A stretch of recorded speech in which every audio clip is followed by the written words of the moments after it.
Hello दोस्तों, नमस्ते प्रणाम। मैं घूंघट वाली 960 अपने यूट्यूब चैनल में आप सभी का स्वागत करती हूँ। तो दोस्तों, आज मैं लेकर आई हूँ बहुत ही प्यारा सा एक चुटकुला नाच गीत को पूरा सुनिएगा। गीत कैसे लिए कमेंट में ज़रूर बताइएगा।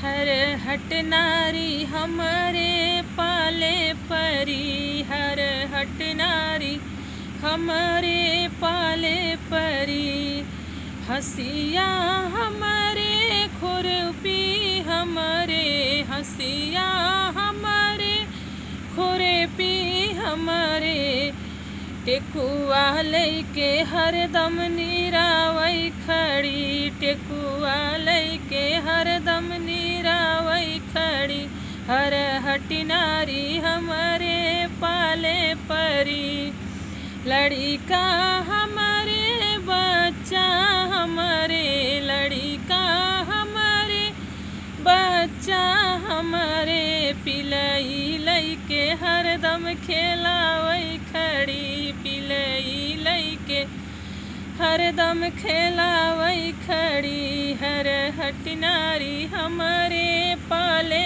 परी, हर हटी नारी हमारे पाले परी, चना हमारे मटर हमारे, चना हमारे मटर हमारे, उड़दी लैके हरदम भुजावई खड़ी, उड़दी लैके हरदम भुजावई खड़ी, हर हटी नारी हमारे पाले परी, हर हटी नारी हमारे पाले परी।